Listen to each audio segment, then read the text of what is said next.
من الشیطان الرجیم بسم اللہ الرحمن الرحیم نحمدہ ونصلی علی رسولہ الکریم اما بعد ان اللہ وملائکتہ یصلون علی النبی یا ایھا الذین آمنوا صلوا علیہ وسلموا تسلیما۔ صدر محترم، شہر نصیب میں بیٹھنے والے ذمہ دار صاحبین اور حاضرین کرام، اس جو تجویز آپ کے سامنے پیش کی ایوان کا زیادہ فرض نہ دیتے ہوئے میں اس تحریک کی پوری تجویز کی اور تحریک کی پوری تائید کرتے ہوئے آپ تمام حضرات سے منصفانہ درخواست کروں گا کہ آپ بھی اس کی بانگ دہت اس قرارداد کو منظور۔ کیا یہ قرارداد آپ کو منظور ہے؟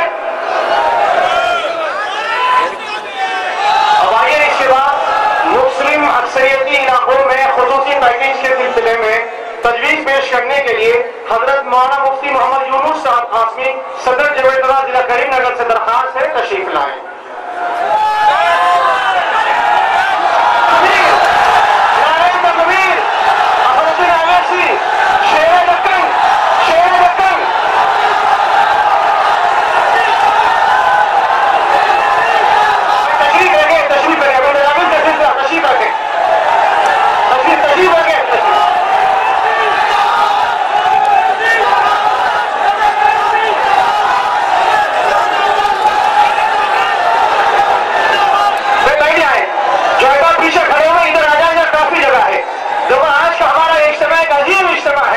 اپنی تہذیب اور وقار کا مظاہرہ ہمیں کرنا ہے۔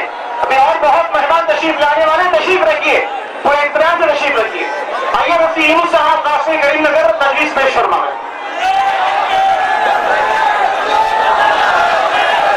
السلام علیکم ورحمۃ اللہ وبرکاتہ۔ نحمدہ ونصلی علی رسولہ الکریم۔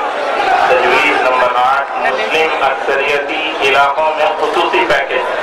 جمعیت علماء آندھرا پردیش کا آج کا یہ اجلاس مطالبہ کرتا ہے کہ ریاست میں جہاں کہیں مسلم اقلیت کی کثیر تعداد آباد ہو، وہاں حکومت اور ضلع انتظامیہ کی جانب سے خصوصی پیکیج کا اعلان کیا جائے اور ان علاقوں کی ترقی اور وہاں صحت اور صفائی کے انتظامات، طبی و تعلیمی سہولتوں کی فراہمی کے اقدامات کیے جائیں۔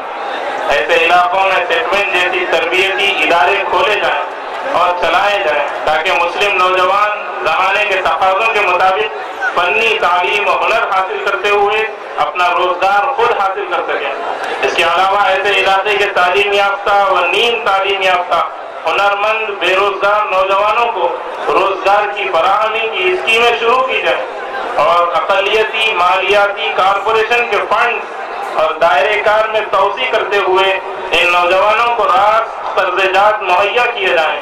مسلم نوجوانوں کو سرکاری ملازمتوں، پولیس، فوج اور نیم فوجی دستوں میں بھرتی کے لیے ٹریننگ کا انتظام کیا جائے۔ میں اس کی تعین کے لیے جناب حاجی شیخ احمد صاحب صدر جمعیت علماء نیلور سے گزارش کرتا ہوں تشریف لائیں۔ السلام علیکم ورحمۃ اللہ وبرکاتہ۔ یہ جو تجویز پیش کی گئی اس کی میں پوری پرزور تائید کرتا ہوں۔ ہمارے علاقے سے اور جہاں تک ہماری بس ہے پوری تائید اس کی انشاءاللہ باقی رہے گی۔ آپ سبھی حضرات اس کے لیے انشاءاللہ تائید میں آپ کی کوششیں جاری رکھتے ہیں۔ السلام علیکم۔ اب اس کے بعد قانون حق تعلیم کے دائرے کار سے دینی تعلیمی اداروں کا استثناء کے سلسلے میں تجویز پیش کرنے کے لیے حضرت مولانا سعید احمد صاحب قاسمی صدر جمعیت علماء ضلع کھمم سے درخواست ہے کہ تشریف لائیں۔